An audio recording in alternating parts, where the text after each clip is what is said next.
Mira tried to sit up, but a wave of dizziness pulled her back. The old couch beneath her creaked. Somewhere nearby, tools clinked and a radio hummed softly. The child, a little girl with messy curls and oversized overalls, held out a cup of water with both hands. "Careful," the girl said. "Dad says you hit your head." "Dad?" Mira whispered. Before the girl could answer, footsteps approached.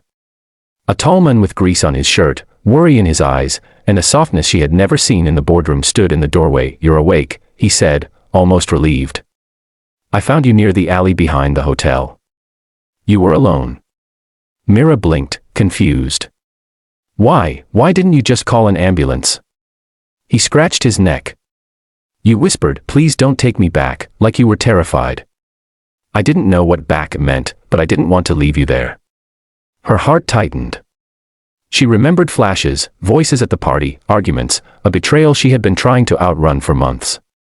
And the crushing sensation that the life she built was slowly swallowing her. The man stepped closer. "I'm Jackson. And this is my daughter, Lily." Lily beamed. "I took care of you. I put a blanket so you don't get cold." Despite herself, Mira smiled. No one had cared for her without wanting something in return, not since she was younger than Lily. Jackson cleared his throat gently. "You fainted from exhaustion, or stress. Happens more often than you'd think." Not to her. Mira Hale never fainted. She never broke. She never let the world see her cracks, until now. She tried to stand again, winced, and Jackson caught her elbow instinctively. His hands were warm, calloused, steady, nothing like the cold handshakes and polished smiles she lived among. "You should rest," he murmured. "I can't," she whispered. "I have meetings, deadlines." "You almost collapsed outside in the dark," he cut in. "Whatever you're running toward, or from, it can wait one day." His tone wasn't forceful, but it was firm enough that for the first time in years, Mira let someone else structure her pace. She sat back. Lily climbed onto the couch beside her. "You look sad," she observed softly. "My mommy used to look sad too." Mira froze. "Used to?"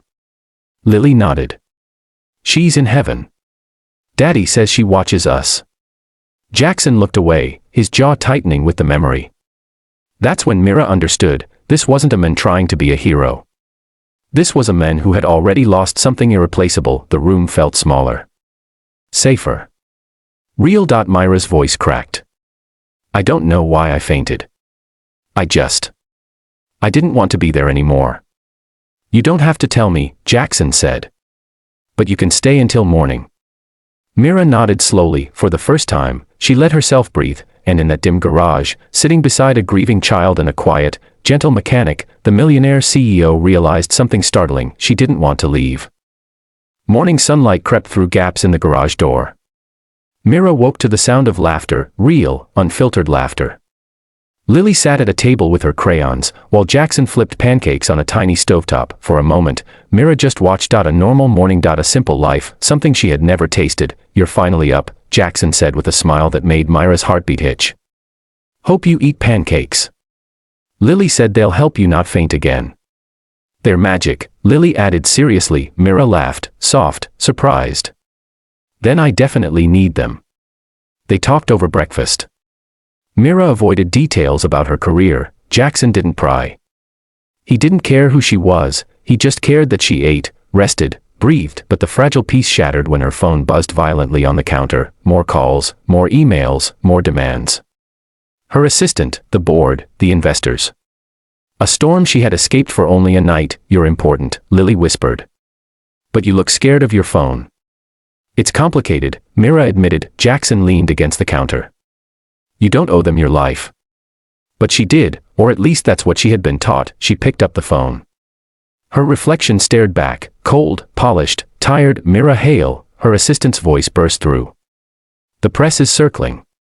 Rumors are spreading. The investors want an explanation." Her chest tightened. The world wanted her again. "Tell them I'll be there soon," she said through clenched teeth. She ended the call, her hand trembling. Lily tugged her sleeve. "You don't want to go," the little girl said, her eyes too wise for her age. Mira knelt. "I have responsibilities." "Daddy has responsibilities too," Lily said. "But he still plays with me." The words pierced deeper than any accusation the board had ever thrown at her. Jackson walked closer. Look, I'm not trying to change your life. But maybe you don't have to live it alone.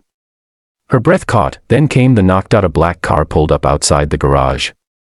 2 corporate representatives stepped out, stern faces, stiff suits. Ms. Hale, one of them said, you need to come with us. The media already suspects something happened. Jackson instinctively stepped in front of her. She's not ready to go anywhere. This is a private matter, the men said coldly. And you are someone who actually cares about her, Jackson answered. The words hit Mira harder than the fainting spell itself. The representatives waited, her old world on one side, this new, fragile beginning on the other. For the first time, she had a choice. Her eyes moved from the sharp suits to Jackson's worried face, then to Lily's trembling hands wrapped around her leg. She took a deep breath. I'll handle the press, she said quietly.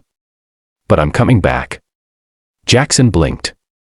You don't have to promise. I want to, she whispered. Her voice didn't shake this time. Hours later, after facing cameras, investors, rumors, Mira returned to the garage. Exhausted. Emotionally torn. But she came back. Jackson was waiting at the door. Lily ran to her instantly. You came back, the little girl squealed. Mira hugged her tight. I said I would. Jackson exhaled, relief softening his entire face. Rough day. The worst, she admitted. But it's easier knowing I'm not facing it alone anymore. He stepped closer. You're not. The silence between them felt warm instead of heavy. Mira glanced around the humble garage. Is it okay if I stay a little longer? Jackson smiled. As long as you want. And for the first time in her life, Mira Hale, the woman who owned skyscrapers but never found a home, felt something she had never felt in any boardroom. Belonging. The message of her story was simple yet powerful. You can build an empire and still feel empty, but sometimes, healing begins not in luxury, but in a tiny garage, with a mechanic who listens and a little girl who believes you need magic pancakes to stand tall again.